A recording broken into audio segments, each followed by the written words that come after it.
A magrinha, ela, boa noite, graça e paz. Uma alegria estar aqui nesta noite, né, tão edificante. E um privilégio, que privilégio, gente, o seu e o meu de estar aqui esta noite.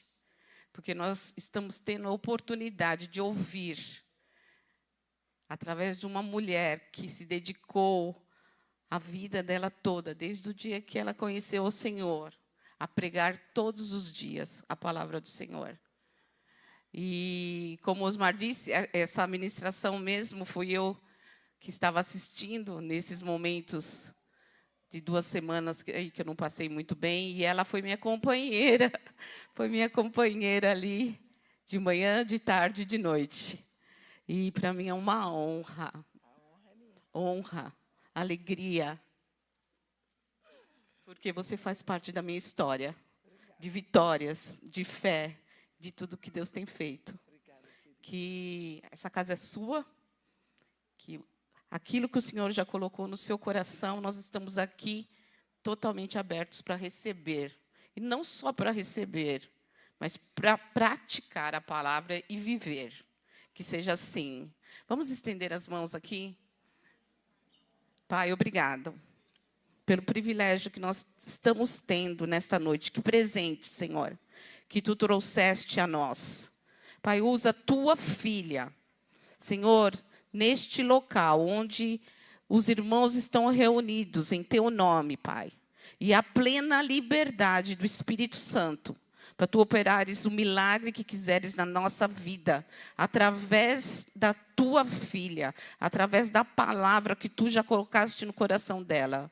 Por isso nós a recebemos com honra, recebemos com gratidão, Senhor, louvando a Ti. Senhor, guarda a sua vida, guarda a vida do seu filho, da sua nora, dos seus netos e tudo que é dela, Senhor. Esteja debaixo das Tuas mãos. Assim nós reconhecemos o presente e com gratidão no nosso coração nós Te louvamos em nome de Jesus. Amém. Vamos aplaudir ao Senhor?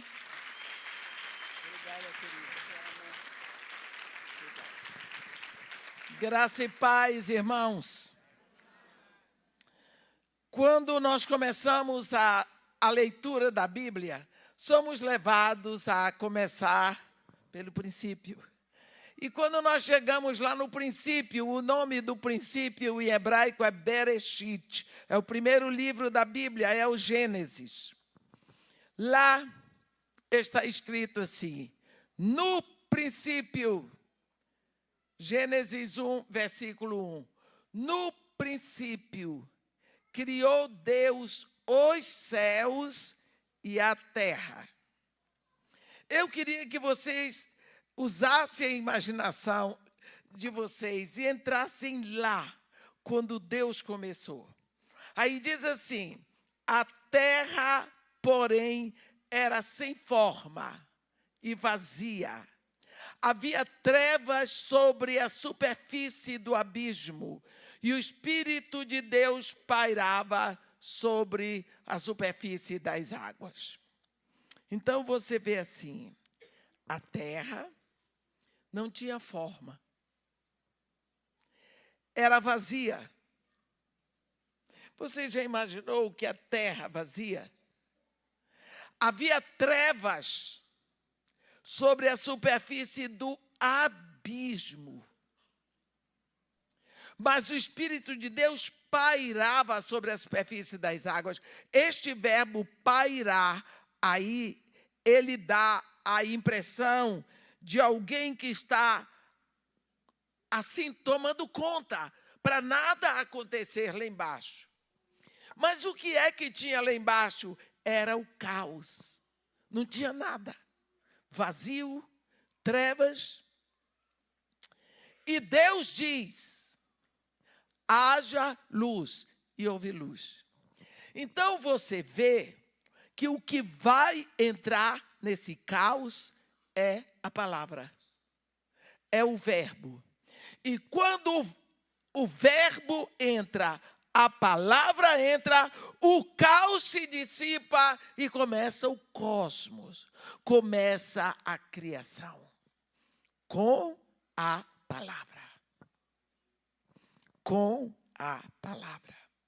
Mas não é apenas a palavra, é a palavra coberta pelo Espírito.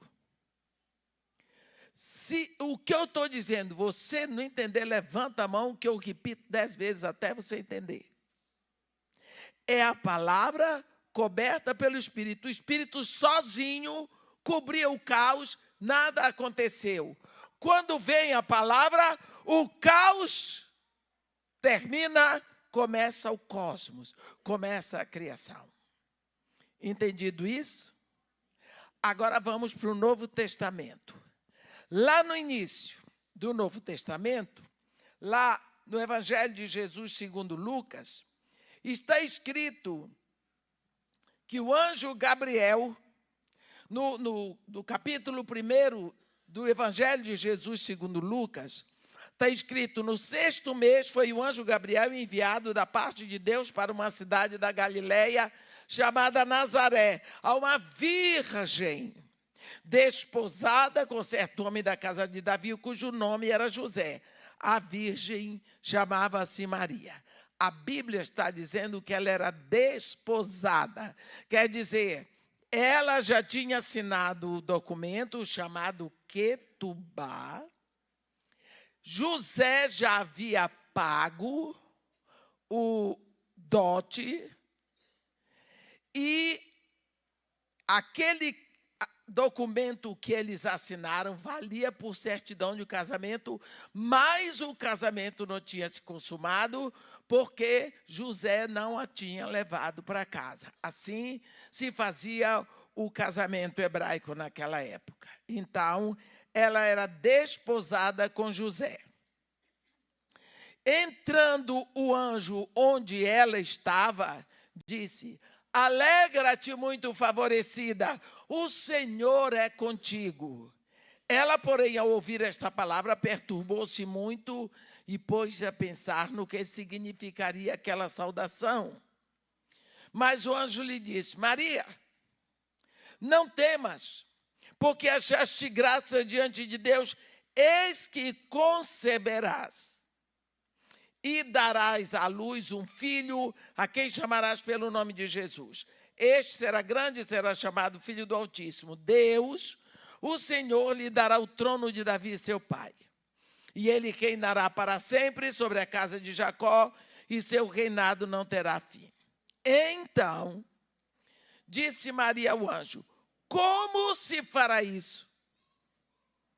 Pois não tenho relação com homem nenhum. Muito claro. Maria está provando que ela era virgem, mas ela não era uma idiota. Não é? Ela não era uma idiota. Não tenho relação com homem nenhum. Respondeu-lhe o anjo: o quê?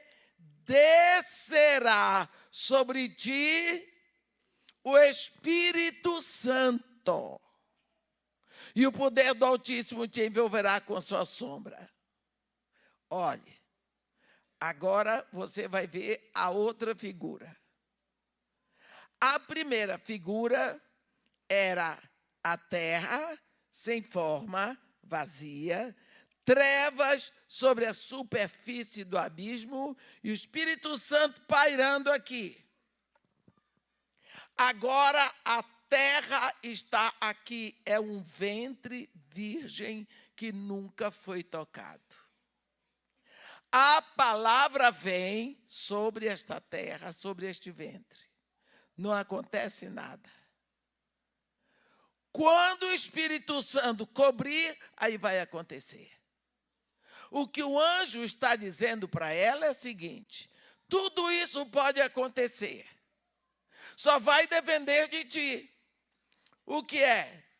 Muito fácil esse filho ser gerado no teu ventre. Como? Se o Espírito Santo vier sobre ti.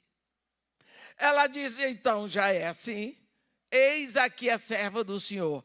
Ela permite, o Espírito Santo a cobre, a palavra que tinha descido ali se faz homem e habitou entre nós. Deu para todo mundo entender? Então, isso nos ensina que todas as vezes que a palavra e o Espírito trabalham juntos, há uma geração. Geração vai acontecer. Desde o início, para Deus formar o mundo, foi palavra de Deus e o Espírito Santo. Então, nós vemos a ação do Espírito Santo o tempo todo, desde a criação.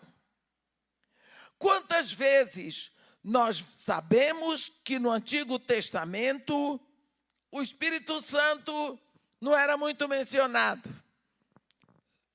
Até os discípulos de Jesus tiveram muita dificuldade, porque eles queriam um Messias.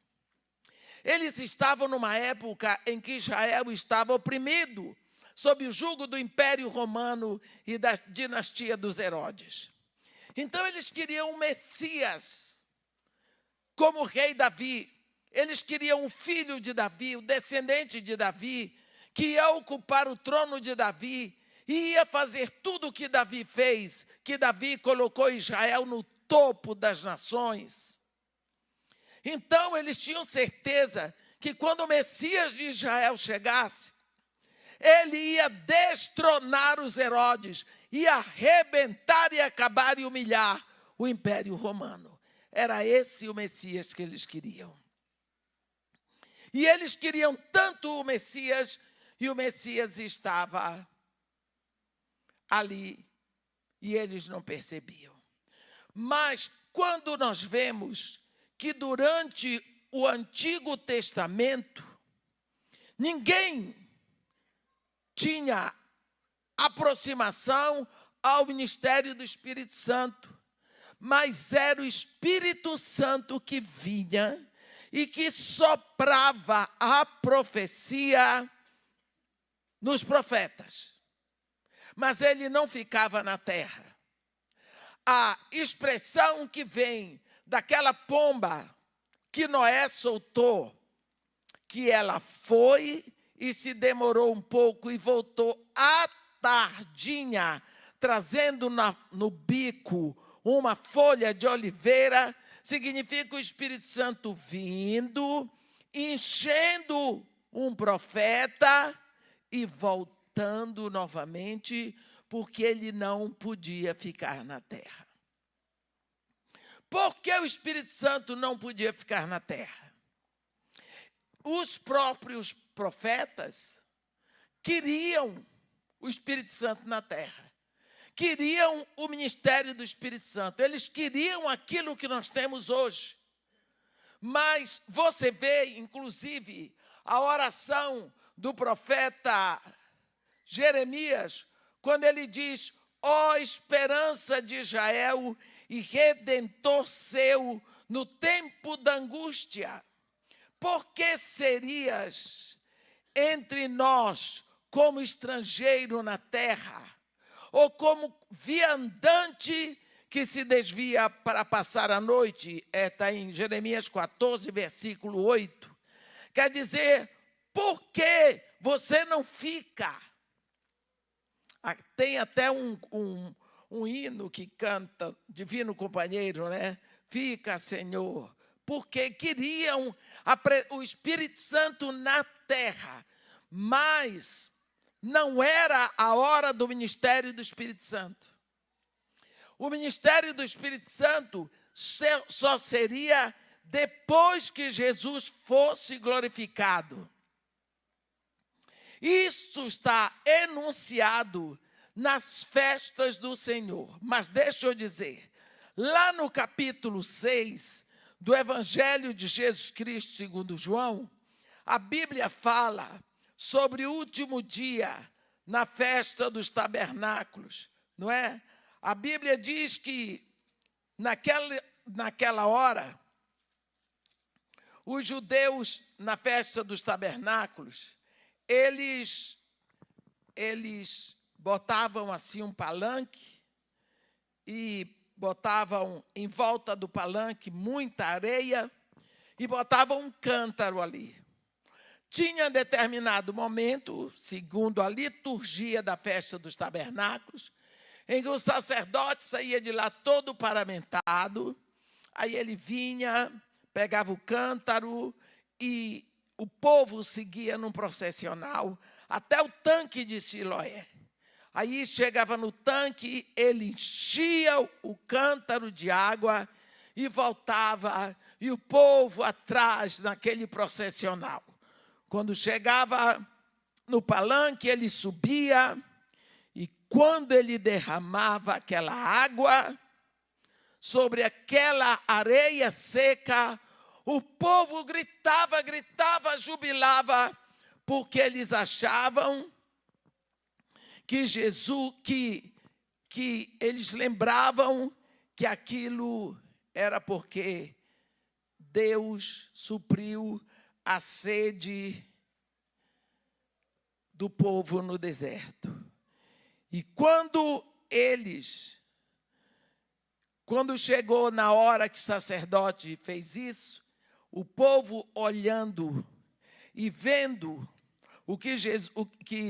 Jesus olhando e vendo aquele povo gritando de emoção, ele se levantou e gritou: quem tiver sede, venha a mim e beba, porque quem crer em mim, como diz a Escritura, rios de água viva fluirão do seu interior.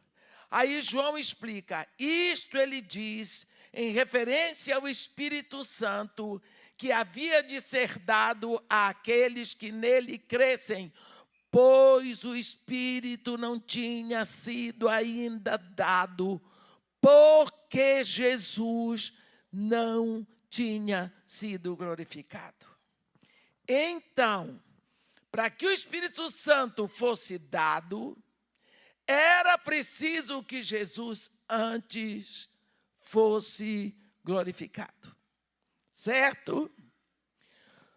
Lá em Levítico, no capítulo 23, há sobre as festas, o momento da festa das primícias.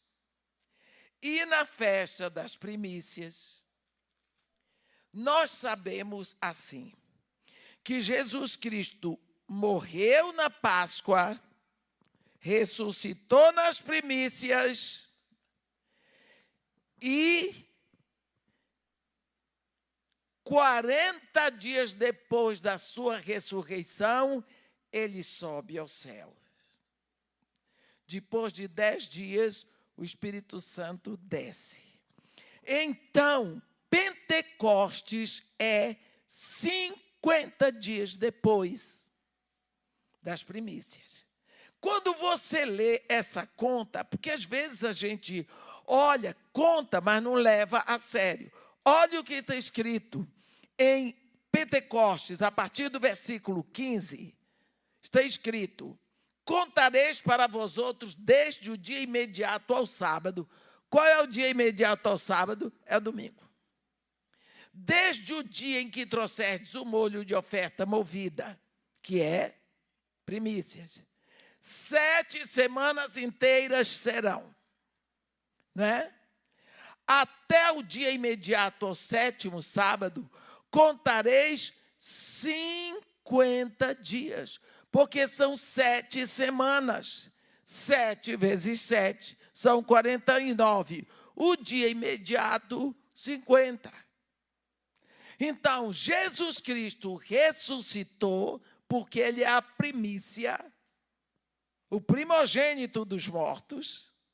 Ele ressuscita na festa das primícias, fica 40 dias por aqui pela terra, sobe. 10 dias depois, o que é Pentecostes, o Espírito Santo desce. Jesus, quando o Espírito Santo vem, além de tudo, ele está dizendo para os discípulos: ei, o Mestre foi glorificado. Porque ele só podia ser dado quando Jesus fosse glorificado. Lembram que durante toda a travessia no deserto, havia uma rocha que, quando ela era ferida, ela produzia água. Está lembrando disso? Quando a rocha era ferida, produzia água. Quem é a rocha? Jesus. E a água é o símbolo do Espírito. O Espírito só podia ser dado quando a rocha fosse ferida lá na cruz. Deu para entender? Era preciso que a rocha, que é Jesus, fosse ferida para que o Espírito pudesse ser dado. Lembra de um momento que Moisés não aguentava mais. Moisés estava numa situação, coitado, que não aguentava. Ele era pressionado de todo lado. E ele, muito polido, ele era um príncipe egípcio, um homem muito manso. Ele teve um jeito muito delicado de falar com Deus para pedir a morte dele. Ele disse: Senhor, deixa-me ver a tua face. Olha.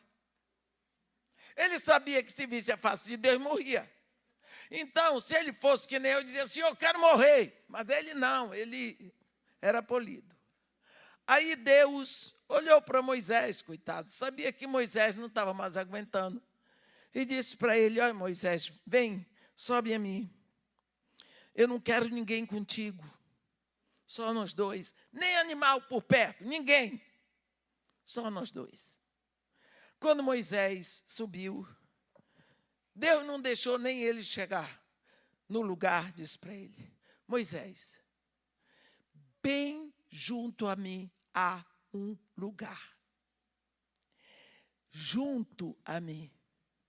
Eu te colocarei na fenda da rocha. Porei sobre ti a minha mão. Passarei diante de ti toda a minha bondade, toda a minha misericórdia, mas o meu rosto não verás, porque quem vê o meu rosto morre. Isso que eu queria que vocês prestassem agora. Deus está aqui, e Ele diz, bem junto a mim, há um lugar, eu te colocarei na fenda da rocha, bem ao lado do trono do Deus Todo-Poderoso, há uma rocha fendida, rasgada, aberta. Por isso a rocha teve que ser fendida, rasgada lá na cruz. Para que abra a cratera do lado e nós possamos entrar. É isso. Mas nós vamos andando. Todas as vezes que a rocha era ferida na cruz, era ferida na caminhada, ela produzia água. Era a Bíblia nos mostrando que quando a rocha fosse ferida, então viria o Espírito Santo. Jesus Cristo foi à cruz, ressuscitou ao terceiro dia, na festa das primícias. Ele morreu na Páscoa, ressuscitou na festa das primícias, ficou 40 dias. Eu sempre me perguntava, por que Jesus tinha que ficar aqui 40 dias? Aparece aqui, aparece ali, vai lá e desaparece. Por que não subiu logo? Depois a gente vai estudando, o Espírito Santo vai ensinando. Ele tinha que ficar 40 dias. Por quê? Porque o Espírito Santo só podia descer, só podia ser dado depois que ele fosse glorificado. Jesus Cristo, 40 dias, ele sobe. 10 dias depois, seria a festa de Pentecostes. 10 dias depois, o Espírito Santo desce. Chegou agora a época do Espírito. Chega a época do Espírito Santo. O Pai trabalhou o Antigo Testamento todinho. O Filho vem, faz a redenção. E agora ele sobe, o Espírito Santo vem. O que é que o Espírito Santo vem fazer? Primeiro de tudo, Quando nós lemos lá o capítulo 24 de Gênesis, acham que eu estou indo rápido? Pastor, se eu estiver indo rápido, pode dizer que eu vou voltando. No capítulo 24,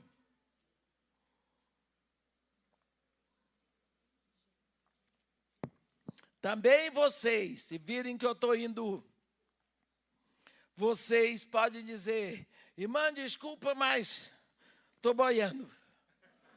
Que eu volto e explico tudo. Não adianta a gente pregar se o povo não entender. Vocês se lembram quando Jesus pregava que até as crianças queriam vir para perto? Porque ele não era chato, ele não pregava coisa difícil, ele não usava termos difíceis, todo mundo entendia Jesus, não é? Então eu não quero ser esse tipo que é mais culto do que Jesus. É não? Capítulo 24, eu não vou ler tudo, porque senão não sai mais daqui. Lembra que Abraão tinha um servo que ele amava, que se chamava Eliezer? Que Abraão até achou que Eliezer era o herdeiro dele? Pois é, Eliezer já estava na casa de Abraão, muito amado, antes que Sara engravidasse de Isaque. Então Eliezer viu tudo acontecer e viu Isaque nascer. E quando Isaque nasceu, Isaque era o xodó de Eliezer. Abraão já estava velho. E aí ele chamou Eliezer e disse: Eliezer, eu quero... Põe a mão aqui debaixo da minha coxa. Esse era o tipo de juramento. Tinha que botar a mão aqui para jurar, né? Para que eu te faça jurar pelo Senhor, Deus do céu e da terra, que não tomarás esposa para meu filho das filhas dos cananeus, entre as quais habito, mas irás à minha parentela e dali tomarás esposa para Isaque, meu filho. Então, Abraão faz Eliezer jurar que iria buscar uma noiva semita para Isaque.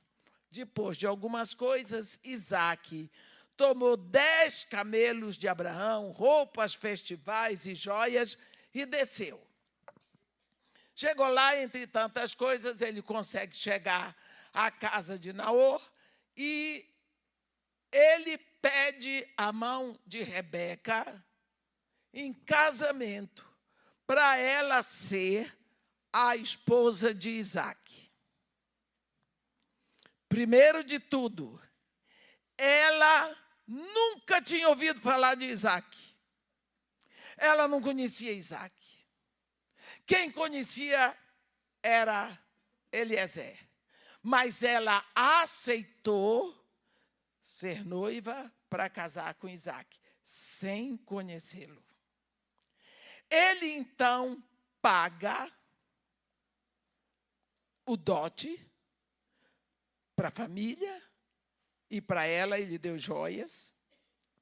E agora ele vai trazer Rebeca da Mesopotâmia para Berseba, para casar com Isaque. Esse homem, Eliezer, ele vai cuidar da noiva, do seu senhor, e ele vai ensinar a ela tudo a respeito de Isaque, porque ela não conhecia. Ele vai cuidar dela, ele vai suprir as necessidades dela, ele vai proteger e vai levá-la. Mas ela, se quiser saber mais a respeito do noivo, ela vai ter que perguntar. E ela era mulher, graças a Deus. E quem é mulher aqui sabe como é que a gente faz. Quando quer saber um pouquinho mais, a gente dá umas voltas e faz de conta que não quer saber e sabendo. Então, ela devia dar umas voltas no velho, para ele começar a falar mais de Isaac. Ela queria saber como ele era, se tinha dente, se não tinha. Essas coisas que a gente gosta de saber. Porque Rebeca é mulher é tudo a mesma coisa. Então, ela aprendeu muito sobre o noivo com quem? Com Eliezer. Quando ela chegou em Beceba, que ela olhou assim, tinha um homem meditando no campo. Ela disse, opa, meditando no campo, daquela altura, é ele. Apiou do jumento, do camelo, botou, deve ter sacudido a poeira, se ajeitou e... Ele, quando olhou e disse, bonita daquele jeito, trazida por Eliezer, se vestindo como minha mãe se vestia, é noiva minha. Foi lá, passou a mão na moça, levou para a tenda da mãe dele que tinha morrido e lá consumaram o casamento. Bem, esse Eliezer é um tipo do Espírito Santo. É ele quem vem convencer o seu coração a aceitar Jesus como noivo antes que você o conheça. Quando você disse sim a Jesus Cristo, você não o conhecia. Não é? Agora, no momento em que você se rende a Jesus Cristo, esse Espírito começa a levar você para o noivo, ensinando a você tudo a respeito do noivo. Não é isso que Jesus Cristo diz? O Espírito vos ensinará todas as coisas e vos fará lembrar do que vos ensinei. Então, durante todo o percurso, desde que você se rendeu a Jesus Cristo, o Espírito, ele está levando você para o noivo. Ele quer lhe ensinar sobre o noivo. Mas é preciso que você tenha ouvidos para ele. Nunca pense que vai haver, o pastor vai fazer uma oração e você, vai ouvir Jesus. Não é. Não é assim. Lembra o que aconteceu no dia da ressurreição? Eu fico impressionada com Jesus Cristo, gente. Eu fico impressionada com Jesus. Eu digo para ele. Eu fico impressionada. Como é que uma pessoa começa a apanhar e tomar bofetada quinta-feira à noite? Foi preso, chutado. Foi levado para Pilatos. De Pilatos, aos empurrões, foi levado para a casa de Anás, o sogro de Caifás, o sumo sacerdote. Da casa de Anás, foi levado para Caifás. De Caifás, voltou para Pilatos. De Pilatos, foi para Herodes. Isso a noite toda. Empurrão, pontapé, tapa e tudo mais. No outro dia, julgado, condenado. Olha, a situação de Jesus era tão terrível que tiveram medo que ele não chegasse vivo lá no Calvário. Tiveram medo. Os dois outros que foram condenados, que estavam crucificados com Jesus, levaram a cruz no Anás. Jesus estava tão depauperado que tiveram que chamar um sirineu que ia passando para levar a cruz, porque tiveram medo que ele não chegasse lá. Então você fica. Agora, sexta-feira, crucificado. Antes das 4 horas da tarde, tinha que ser enterrado, por causa do Shabat. Enterrado. Domingo, ponteiro virou para domingo, ele já ressuscita. Andou o caminho todo para Emaús. Eu disse para ele, não aguento com o senhor. Não era hora de descansar, homem. Dizer, não, já fiz, a redenção está pronta, eu estou jóia, agora vou puxar um ronco. Não. Lá vão aqueles 2 discípulos, me fico aborrecida com eles. Por que não ficaram lá na igreja? Por que não ficaram no convívio com os outros? Que iam saber de tudo. Mas nós ouvimos umas mulheres falar, não acreditaram no que a mulher dizia, foram apanhar. Né? Lá vão eles, reclamando. Jesus Cristo aparece no meio deles. Que palavras são estas que caminhando trocais entre vós? O quê, cara? Você não sabe, não? Está por fora, do que aconteceu em Jerusalém. Foi logo levando uma bronca. Quem mandou ir para lá? A Bíblia diz, o caminho todinho, Jesus começou por Moisés, lá no Gênesis, passando por todos os profetas, para ensinar para aqueles 2 araras o que estava escrito a respeito deles. Agora tem um momento tão interessante ali. E lá vai Jesus ensinando, e o dia declinando, chega na porta da entrada de Emaús, e Jesus Cristo faz de conta que vai passar. Estava louco para ser convidado, porque ele sempre quer ser convidado. Tem marcas do caráter do mestre que são imbatíveis. Aí eles, não, mas entra. Não, mas eu fui, obrigada. Não, entra. E ele, tá bom. Ele entra. Chegou na hora da mesa, tomou o pão, agradeceu, partiu, se revelou. Escuta aqui, você viu como é que é o seu mestre? Aprenda nos menores detalhes como ele é. Como ele é, porque ele não muda.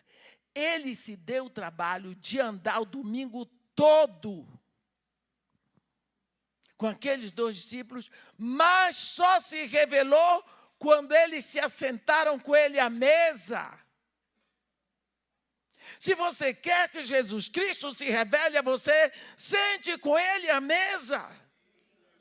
Porque esse é o método dele. Ele se revela a quem se assenta. Hoje, 3:30 da manhã, eu estava com a minha discípula. Lembra que eu disse para o senhor? 1 Coríntios 15. Lê. Chegou lá no final, volta para o primeiro versículo. Chegou no final, volta para o primeiro. 6 vezes. Lê em voz alta, porque você vê e você ouve. Chegou aqui, o Espírito Santo pegou a palavra de lá, botou no coração do pastor, ele disse ela todinha aqui. Tudo que o senhor falou aqui está escrito em 1 Coríntios 15. O Espírito nos ensinou tudo de madrugada para o pastor pregar aqui. Por quê? Se você se assenta com a palavra. Se você se assenta com a palavra. Jesus Cristo andou com eles. Bem que nós sentimos. Ardeu nosso coração, ardeu, mas não aconteceu nada. Senta-te com ele. Você vai ver as coisas acontecerem. Porque quando você se assenta, a palavra está aqui. Não está? O Espírito Santo está onde? Aqui. Lá dentro. Está mesmo. E você está onde? No meio. Entre a palavra e o Espírito. Aí do Espírito vem para a palavra, da palavra volta para o Espírito, são os 2 e você está no meio sofrendo a transfiguração. É a palavra e o Espírito trabalhando a seu favor. No Antigo Testamento, não. Era só o Espírito que vinha. Mas do dia que Jesus Cristo subiu, ele disse, em Lucas 24, no versículo 49, eis que eu envio sobre vós a promessa de meu Pai. Permanecer na cidade. Olha quantas promessas o Pai fez. Promessas absolutas e promessas condicionais. Tantas.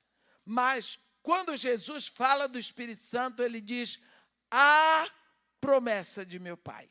Permanecer na cidade.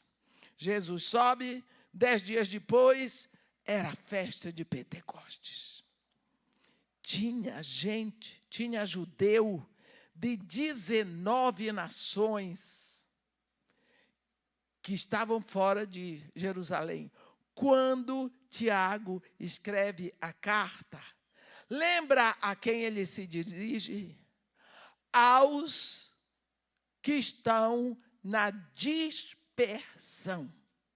Eram esses judeus que eram judeus, mas que não viviam em Israel. Essa carta foi escrita para esses cristãos judeus que estavam na dispersão. Então, desce o Espírito Santo. E quando o Espírito Santo vem, é como se ele dissesse: cheguei. Mas ele chegou em grande estilo. Vento impetuoso, línguas de fogo, muito barulho e tudo acontecendo. Olhe a diferença do que é a palavra sozinha e a palavra coberta com o Espírito. Se vocês descubram uma coisa grande que os discípulos de Jesus fizeram enquanto Jesus estava na terra, diga aí. Fizeram foi muita vergonha. Um vendeu o mestre. Não foi? Vendeu o mestre a danado, mas Judas fez. O outro cortou a orelha do soldado do sumo sacerdote. Eles eram atrapalhados, brigões, medrosos, tudo isso. Mas eles estudaram 3 anos e meio na escola de Jesus. 3 anos e meio. Meus irmãos, desce o Espírito Santo. Em 3 horas, mais de 3.000 almas tinham saído do inferno. Em 3 horas, com o Espírito Santo, aqueles discípulos foram uma maravilha. Eles tinham a palavra, mas eles não tinham o Espírito Santo. Mas quando o Espírito Santo vem em cima daquela palavra, é uma maravilha. Por quê? O Espírito Santo pairava sobre a superfície das águas e Deus diz: Jesus é a palavra, coberta pelo Espírito, dupla maravilhosa. A palavra e o Espírito. Assim como você precisa de 2 pessoas para ser gerado, você precisa do seu pai e da sua mãe. Então, você é gerado fisicamente.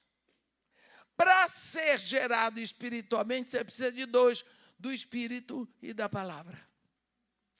Quantas pessoas aí estão cheias da palavra? Mas cadê o Espírito? Então, que nem aqueles primeiros discípulos. Tinham toda a palavra, mas só foi quando o Espírito Santo vem sobre eles que a coisa explode e começa a acontecer. Era como a semente guardada, mas não estava plantada na terra. Então, quando vem o Espírito Santo no dia de Pentecostes, começa na terra o que se chamam tempos novos. Últimos tempos. Final dos tempos. É quando começa, porque agora vem o tempo do Espírito Santo. Começa na terra um milagre, uma população diferente chamada Corpo de Cristo ou igreja. Nunca teve igreja na terra antes do Espírito Santo. Agora o Espírito Santo vem. É a primeira vez que Deus vem morar na terra. Mas ele não vem morar na terra nas cadeiras da igreja. Não, é dentro de cada um de nós. Eu fico triste até hoje, quando eu chego em algumas igrejas, a pessoa vai olhar e diz: ó Senhor, envia o teu Espírito. Parece que Deus está dizendo: já mandei, vai fazer 2000 anos. Você ainda não sabia? Já está aí. Já está aí. Ou então diz assim: ô Espírito Santo, visita-nos. Eles não viram para visitar ninguém, eu vim para habitar. Então, pegam aquelas coisas do Antigo Testamento, porque ainda não acertaram que o Espírito Santo vem para habitar dentro de cada um. Mas, irmão, eu não sou digna, mas precisa. Irmão, eu não mereço, mas precisa. Irmão, eu sou pecador, graças a Deus. Porque se não fosse, não precisava. Irmã, a senhora nem sabe o que é que eu já fiz, graças a Deus que eu não sei. Você já pensou? Mas, irmã, como é que eu vou saber que o Espírito Santo habita em mim? Vou lhe dar um exemplo. Quando você não tinha se rendido a Jesus Cristo, você fazia as suas safadezas. Fazia assim, não me olhe com essa cara de santo, porque fazia. E depois você fazia, você dizia: ninguém descobriu. Eu sou bom mesmo, eu sou legal, sou inteligente. Enganei a mulher, fiz e acontecia, a mulher nem sabe. Eu sou joia. Eu passei fulano para trás, fulano não ficou sabendo e não me ofereceu mais. Eu sou tal. Não é? Fazia suas safadezas, achava que ninguém descobriu, você se gabava, ficava se achando tão inteligente. Não é? Pastor, aqui não tem pecador. Diga: me ajude. Pergunte como é que eu sei disso tudo. Também sou pecadora.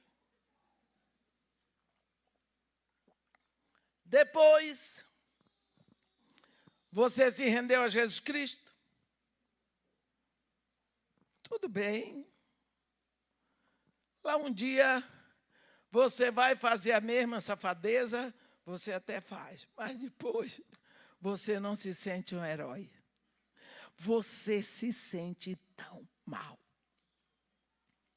Você se sente tão envergonhado. Ninguém sabe o que você fez. Mas você não fica mais alegre. Por quê? Existe um poder dentro de você. Uma pessoa que convence o seu coração de que você já não é mais a mesma de lá. E esse convencimento vai crescendo. E você se sente sujo por ter feito aquilo. Não é? Por quê? Porque agora o Espírito Santo está morando em você.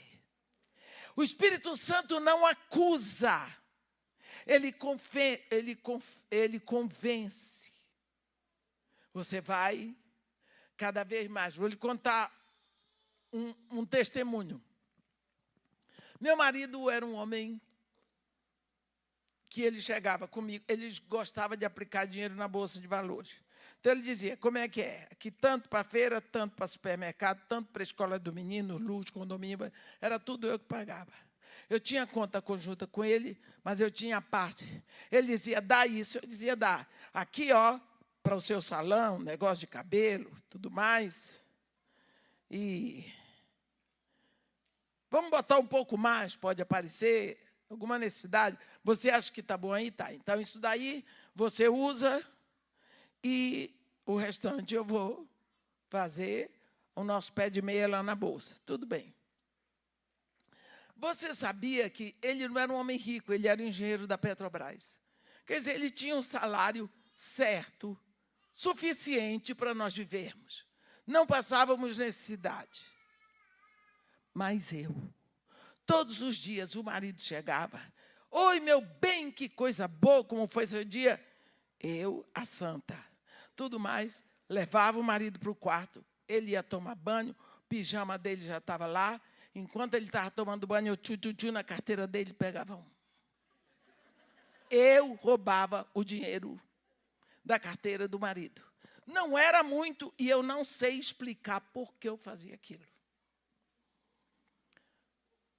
Fui. Eu já era intercessora na igreja.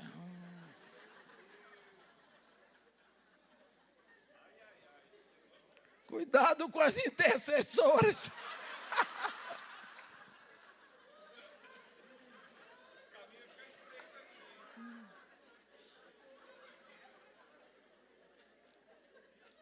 Mulheres, eu não sei porque eu estou falando isso aqui, hein? Maridos, cuidai das vossas carteiras. Aí, você sabe que chegou um momento que aquilo começou a me incomodar. Eu dizia, mas eu sou casada em comunhão de bens. O que é dele é meu, o que é meu é dele. E, portanto, eu não estou pecando. E o negócio foi crescendo. E foi incomodando. Um dia, eu disse para o meu pastor, eu preciso falar com o senhor. Eu vou dizer uma coisa para vocês. Ou coisa necessária na nossa vida é um pastor.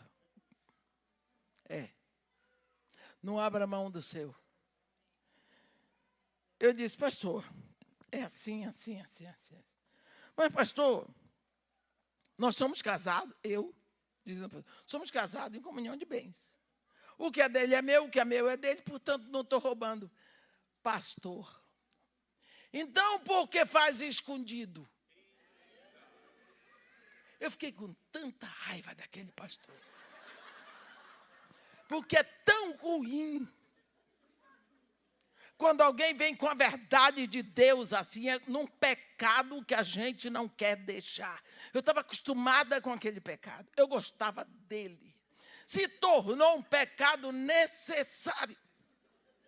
Pecado curtido, assim, sabe? Pecadinho bom. O pobre do marido ia tomar banho e eu... Então, porque faz escondido? E agora? Se você faz escondido, é porque você tem consciência de que está roubando.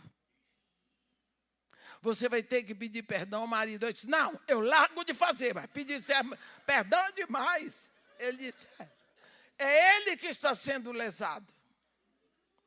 Isso é traição. Porque você está fazendo pelas costas dele, ele está confiando em você, porque ele deixa a carteira. O pastor encheu minha cabeça. Eu saí de lá convencida que eu não ia fazer nada do que o pastor mandou. Porque ia acabar com a minha moral dentro de casa.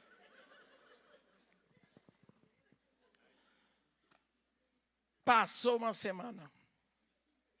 E eu ainda tive coragem de pedir ao Espírito Santo que tirasse aquilo da minha cabeça.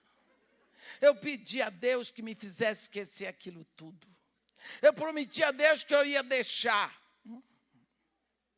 Quando foi um dia, o marido chegou, eu ia falar, gaguejei, mandei ele tomar banho, olhei para a carteira, fiquei agoniada, saiu do banheiro, eu disse, preciso falar com você. Ele disse, o que foi que aconteceu? Eu disse, eu tenho algo sério para lhe falar. Eu quero que você me perdoe. Ele, o que foi que você fez? Eu disse, eu estou roubando você. Todos os dias, vomitei. Ele disse para mim, eu sei.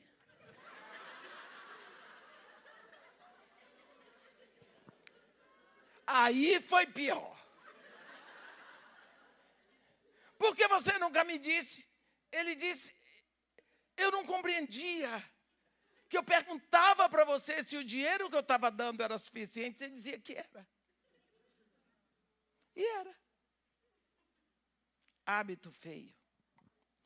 Pegar dinheiro por trás. Isso é traição. Eu disse para ele, olhe, eu quero lhe pedir perdão e dizer para você que isso nunca mais vai se repetir. Ele disse, por que você resolveu me falar agora? Eu disse, porque todas as vezes que eu faço, quando eu vou fazer, cada dia se torna mais difícil. E eu fui confessar para o meu pastor, ele me disse que eu tinha que parar e falar com você e pedir perdão. Ele disse para mim, tudo bem, está perdoado? Só quero lhe dizer uma coisa, nunca deixei você trabalhar, porque decidi que sou eu que supro as necessidades. Se tiver necessidade, fala comigo, a gente aumenta. Só que eu nunca mais quero ouvir falar sobre isso. Esse homem morreu, nunca mais me falou nisso. Mas foi quando ele passou e ia na igreja comigo. Ele viu a seriedade do meu pastor. O que eu estou dizendo para vocês é o seguinte, é que o Espírito Santo, ele não convive bem com o pecado, porque ele é, acima de tudo, santo. Quando ele entra na nossa vida, ele não entra para nos acusar, ele vai nos convencer, porque ele vai nos levando cada vez mais e mais e mais no caminho da santificação. Porque o plano de Deus para nós não é salvação. Deus não nos escolheu para sermos salvos. A Bíblia diz que Deus nos escolheu em Cristo antes da fundação do mundo para sermos santos. E é isso que o Espírito Santo vem trabalhar. Quando ele vem na nossa vida, ele vem soprando como 4 ventos. E eu me lembro que eu já falei desses 4 ventos aqui. Ele vem soprando como 4 ventos. Você lembra de quando, no Vale dos Ossos Secos, quando aqueles defuntos deixaram de ser ossos para serem defuntos, que Deus diz para o profeta, profetiza o Espírito, dize assim, vem dos 4 ventos, ó Espírito, e assopra sobre esses mortos, para que vivam. 4 ventos. Primeiro é o vento oriental ou vento leste. Este vento leste, quando ele vem para secar, ele vem para minguar. É um vento tão terrível, meus irmãos, que quando o povo de Israel estava em Pi-Hairote, lá vem o exército de Faraó, Deus soprou o vento oriental. Esse vento, aonde ele cruzou no mar, ele secou a água. Foi o vento oriental, ele foi raspando e por isso ele abriu o caminho. O povo de Israel passou. Porque ele secou o mar. Foi o vento que secou as espigas do sonho de Faraó. Quando Faraó conta o seu sonho para José, ele diz que as espigas boas se tornaram mirradas, crestadas do vento oriental. É o vento que mingua, que seca. Mas o vento ocidental ou vento oeste é aquele que liberta. É o vento que quando Deus soprou no Egito a pedido de Moisés, esse vento levou todos os gafanhotos para o Mar Vermelho. A Bíblia diz que não ficou nenhum. Então é o vento que liberta. O vento norte é o vento que limpa, porque ele é tão frio que ele congela e cai como neve, e quando a neve cai, ela limpa o ar, e você pode respirar melhor. E o vento sul é o vento prazeroso, é o vento que dá prazer. Assim, quando o Espírito Santo vem na sua vida, quando você se entrega a Jesus, o Espírito Santo vem. Primeiro, ele sopra como vento leste ou oriental. Vai minguar tudo o que é mundano na sua vida. Pode ter certeza. Ele não mingua tudo na hora, é um processo. Você vai deixando as coisas pouco a pouco, nem percebe. Você vai enjoando, vai perdendo gosto, vai saindo. Você sabe que você está rindo, né? Você vai minguando, vai desaparecendo. Gente, outro dia eu estava conversando com uma moça santa. Nós tínhamos que ir ao presídio para ela. Queria que eu fosse fazer uma pregação no presídio. Ela disse, eu queria que você viesse antes para almoçar comigo. Eu disse, tudo bem. Ela me mostrou uma revista. Alguém aqui já ouviu falar da revista Manchete? Isso é só para os mais velhos. Ô, minha filha, você não viu, não. Isso não é do seu tempo. Está se confessando a idade. Ela disse aqui, eu disse, menino, você ainda tem essa revista? Isso é do tempo que Adão era menino. Olha a capa dessa revista. Vocês acreditam que ela era a capa da revista? Estava com menos roupa do que Eva. Em cima do carro alegórico, lá vem Portela. Eu disse, menina, por que você guarda isso aqui? Olhe melhor para esse destaque. Eu disse, mulher sem roupa, olhe no rosto. Olhei. Eu disse, menina, é sua parenta, sou eu. Eu disse, eu não acredito. Ela disse, é. Eu disse, por que você guarda essa porcaria? Ela disse, Edmeia, começou a chorar, eu não entendo. Eu disse, nem eu.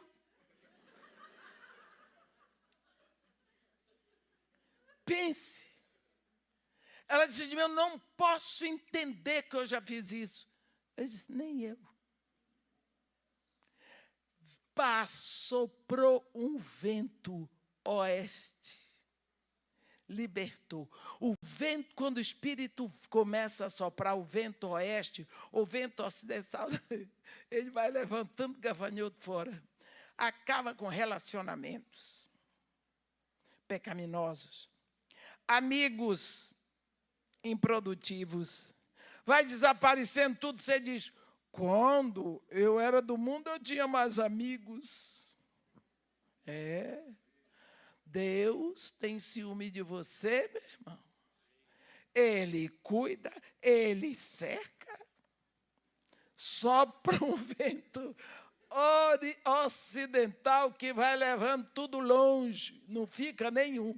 Eu gosto quando a Bíblia diz, levantou todos os gafanhotos, jogou no Mar Vermelho. Não ficou sequer um, eu digo, glória. Aí ele começa a soprar como o vento norte. Você começa a ver coisas que você não via antes. Você começa a perceber, como eu não vi isso antes? Está soprando o vento norte. Vai chegar um momento que você vai ter vontade de agradar a Deus. Gente, eu tenho tanta vontade, queria tanto fazer a vontade de Deus. Eu queria saber se Deus está satisfeito comigo. Está soprando um vento sul. Tudo obra do Espírito. Todo trabalho do Espírito Santo em você. É o Espírito Santo que está aí produzindo um filho de Deus. Você pode ter certeza disso. E quando o Espírito começa, ele vai. Aí entram os mentirosos, os sonhadores, que dizem para você assim, porque Deus me falou isso, que Deus me falou aquilo, porque eu tive uma voz assim, porque eu tive uma visão de não sei as quantas, e você... Olha, é tanto mentiroso. O ministério profético, ele vem através de sonhos, através de visão aberta, visão fechada, êxtase. Mas você precisa ter cuidado, porque às vezes a pessoa pensou e diz, foi Deus que me disse. Lembra do profeta Elias? 3 anos e meio em missão. Deus falou com ele 4 vezes. Rápido, porque Deus fala rápido. Essa é a minha experiência com Deus. Ele diz e acabou. Pode fazer a experiência, Gideão fez. Você pode pedir. Você pode pedir. Eu estava com 93 quilos e comendo. Quando foi um dia, eu senti minhas costas doendo. Nunca tive dor nas costas. Parei na cama e disse, Senhor, minhas costas estão doendo. E eu não sei o que é que eu vou fazer. Se eu adoeço, vai ser muito difícil. Comecei a me queixar. Mas eu lhe peço saúde, energia, vigor. Papapá, fiz aquela choradeira. Mas veio muito claro. Veio muito claro. Será que eu fiz o seu corpo para aguentar esse excesso todo? Porque Deus não fala comigo, minha querida, não é assim, ó. E acabou. Leva marido, leva filha, leva outra filha, é no tronco, porque ele sabe que eu sou grossa. Eu entendi que era o excesso de peso. Falei, fiquei ressabiada, porque eu não queria parar de comer. Aí, no outro dia, eu fui de novo, Senhor, entendi que eu preciso perder peso. Tudo bem, o Senhor falou. Senhor, o que é que eu vou fazer para perder peso? Eu vejo esse povo todo indo para o nutricionista. Eu não tenho condição, porque hoje eu como aqui, amanhã eu como ali. Eu tenho condição de estar levando coisinha para comer, esses negócios parecendo alpiste. Não tenho condição.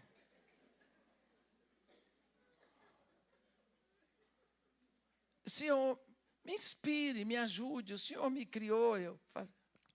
Mas veio muito claro. Você sabe tudo o que tem que fazer. Faça. Peguei, pedi a Deus fortalecimento, comecei. Tirei tudo de açúcar, tirei tudo fui tirando.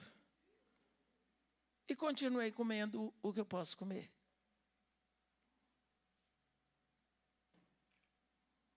Isso eu comecei em setembro do ano passado. 9 meses. Eu perdi os 15 quilos. 15. Eu não vou dizer que isso serve para todo mundo.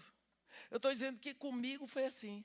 Não precisou Deus mandar um fogo, um vento, uma coisa. Não, teve nada disso. Foi assim, vem o conhecimento. Vem, de uma hora você acorda para uma realidade. E acabou. Eu sei que tem que ser assim. Quer dizer, não adianta eu ficar pedindo para Deus fazer aquilo que eu já sei que Ele quer que seja feito. Então, nós precisamos ter um relacionamento com Deus, Espírito Santo, sabendo que o Espírito Santo não é uma força cósmica. Ele é uma pessoa. A diferença é que quando Deus foi mandar seu filho ao mundo, Ele precisou fazer um corpo para esse filho, no ventre de uma mulher. Mas quando vem o Espírito, tem os crentes, o Espírito vai habitar no coração dos crentes. Bem, então, assim como precisa do pai e da mãe para nascer uma criança, assim, para nascer espiritualmente, precisa do Espírito e da palavra. O Espírito convence o seu coração. E você começa, na palavra, a crescer para se alimentar. Quantas vezes nós esquecemos que o Espírito Santo é o Espírito que se deleita na comunhão? Olha a bênção final que Paulo escreve para nós. Seja o amor, a graça do Senhor Jesus, o amor do Pai e a comunhão do Espírito Santo. O Espírito Santo se alegra na comunhão dos remidos. Nós esquecemos, mas no dia de Pentecostes, Pentecostes é a festa do evangelismo, porque naquele dia o evangelho foi ouvido por mais de 19 nações representadas, de uma vez só. Aqueles discípulos falavam numa língua e todo mundo entendia nas suas próprias línguas. Então, quando vem a festa de Pentecostes, é a festa do evangelismo. Começa a explosão de um povo diferente aqui na terra, um povo que se chama igreja. Quando será que o Espírito Santo sairá da terra? Junto com a noiva. O Espírito Santo só irá da terra quando a noiva for. Qual é a primeira ação do Espírito Santo? Separar, ungir, selar. Você comprou uma casa, enquanto o documento da casa não tiver selado no cartório de imóveis, não tiver com o selo do cartório de imóveis, aquele imóvel não é seu. Está pago, mas não é seu. Por quê? Não tem o selo no registro do cartório de imóveis. Quando Jesus foi lá na cruz, ele comprou todos os seres humanos.